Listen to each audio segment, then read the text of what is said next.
지난주에 인사청문회를 했던 최교진 후보자, 이혁원 후보자, 주병기 후보자 세 분은 범죄의 달인 사명자라 해도 과언이 아니었습니다. 음주운전부터 시작을 해서 여중생 폭행까지 막말 폭력의 달인 최교진 후보자, 해외 파견 갈 때마다 집을 사들여 시세 차익을 본 갭 투자의 달인 이혁원 후보자, 과태료와 세금 체납으로 15번이나 재산을 압류당한 체납의 달인 주병기 후보자, 이 세 명은 장관은커녕 어떠한 공직도 맡을 자격이 없습니다. 이재명 대통령께서는 이 범죄의 달인 3인방에 대한 지명 철회가 필요하다는 말씀을 드립니다. 이재명 정부 정부조직 개편안이 발표가 되었습니다. 대단히 걱정입니다. 한마디로 정부조직 개편이 아니라 정부조직 파괴인 것 같습니다. 가장 큰 걱정은 무엇보다도 역시 검찰 해체입니다. 취임 100일 만에 이재명 대통령의 레임덕이 시작된 거 아닌가 걱정입니다. 대통령이 충분한 공론화를 당부를 했고, 정성호 법무부 장관은 국민의 불편을 최소화하는 정밀한 개혁을 주장을 했었습니다. 그런데 더불어민주당 정청래 대표가 이에 아랑곳하지 않고 뜻을 관철시킨 모양새입니다. 이제 여의도 대통령은 명실상부하게 정청래 대표인가 봅니다. 검찰청을 해체해서 2개의 조직으로 쪼개는 것도 모자라서 보완 수사권마저 빼앗겠다고 합니다. 지금 특검과 공수처는 수사권과 기소권을 다 털어쥐고 칼춤을 추고 있는데, 검찰만 이를 쪼개겠다고 하는 것은 그동안 더불어민주당 진영에 속한 사람들을 수사해온 검찰에 대한 정치 보복으로 보입니다. 더군다나 행안부가 경찰, 국수본에 이어 중수청까지 모두 장악하게 되면 그야말로 괴물부처가 될 것입니다. 검찰 해체뿐 아닙니다. 이제 원전 해체도 시도하고 있습니다. 원전 산업에서 원전 건설과 운영 관련 부분을 떼내어서 환경부로 이관한다고 합니다. 원전 생태계를 붕괴시킨 문재인 정권에 이은 탈원전 시즌2로 읽힙니다. 여성가족부는 남녀 간의 양성평등이 아니라 성소수자를 포함하는 성평등 가족부로 만든다고 합니다. 헌법 질서에 대한 정면 도전입니다. 젠더 갈등의 온상이었던 여가부가 지금보다 훨씬 더 큰 사회적 갈등과 혼란의 원흉이 될까 걱정이 됩니다. 방송통신위원회를 폐지하고 새로운 조직을 신설하겠다는 것은 이진숙 위원장 단 한 사람을 내쫓기 위해서 법과 정부 조직을 뜯어고치겠다는 시도입니다.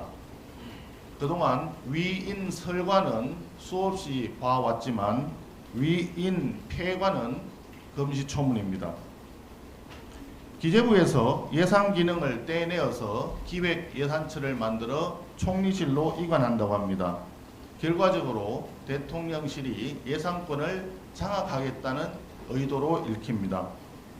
그동안 확장 재정 기조에 대해서 기재부가 반대를 해왔고, 사사건건 제동을 거는 데 대해서 누적된 더불어민주당의 불만이 결과적으로 조직이 분리되는 단초를 제공한 듯 보입니다.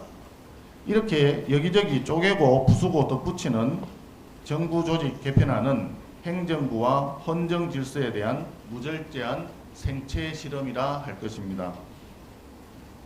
정부 조직뿐만이 아닙니다. 특검의 수사기한이 종료되어도 수사를 국수본에 넘겨서 특검이 국수본을 지휘하게 하는 사실상 항구적인 특검 체제를 구축하겠다고 합니다. 이마저도 못 믿어온지 법원에 특별 재판부를 설치하고 또 급작스럽게 대법관은 26명까지 대폭 확대하겠다고 합니다. 최소한 100년을 내다보며 국가를 경영해도 국제사회에서 경쟁력을 어떻게 확보할지 걱정인데, 5년 임기의 위탁 경영자가 이렇게 망나니 칼춤 추듯이 국가기관의 기본 질서를 마구 파괴해도 되는지 의문입니다. 이렇게 졸속적인 정부 조직 개편안을 더불어민주당은 9월 25일 통과시키겠다고 합니다. 발표하고 겨우 2주 만에 졸속 강행하겠다는 의도가 무엇인지 국민들은 묻고 있습니다. 이재명 정부에서 부동산 공급 대책을 내놓았습니다. 향후 5년간 LH를 중심으로 135만 호 공급을 약속을 했지만 부동산 침체의 본질은 고금리, 고임금에 따른 고비용 구조와 함께 대출 규제 등으로 인한 공급 장애에 있습니다. 무엇보다 원하는 곳에 원하는 방식으로 공급한다는 시장 원리가 배제되어 있습니다. 이런 구조를 외면한 채 LH를 앞세워 공공주택 위주로 공급을 떠맡기게 되면 부실로 이어지고 국민 부담만 키울 수 있습니다. 더 큰 문제는 이재명 정권이 지난 100일간 건설 산업을 무분별하게 압박해 왔다는 점입니다. 이재명 대통령이 건설 산업의 안전사고와 관련해서 기업 오너의 책임까지 직접 언급하고 주가를 낮추겠다는 이야기까지 했습니다. 업계는 정치적 압박에 매우 위축되어 있습니다.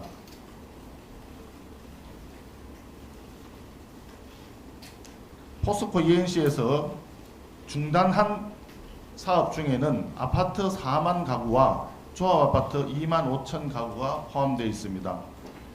대통령의 말 한마디에 국민들의 내 집 마련 꿈이 산산조각 나버렸습니다. 주택시장 안정을 위해서는 LH 중심의 공공주택보다는 민간 주도의 공급이 중요합니다. 또한 도심지 재개발, 재건축 활성화를 위한 금융세제 지원이 뒤따라야 합니다. 그리고 건설 산업에 대한 고질적인 규제 대폭 완화해야 합니다. 우리 국민의힘에서는 무주택자의 실거주 주택 구입에 대한 대출 규제를 완화하여 실수요자를 보호하고 건설산업 정상화를 통해 양질의 주택이 안정적으로 공급되도록 균형 잡힌 정책 마련을 위해 최선을 다하겠습니다.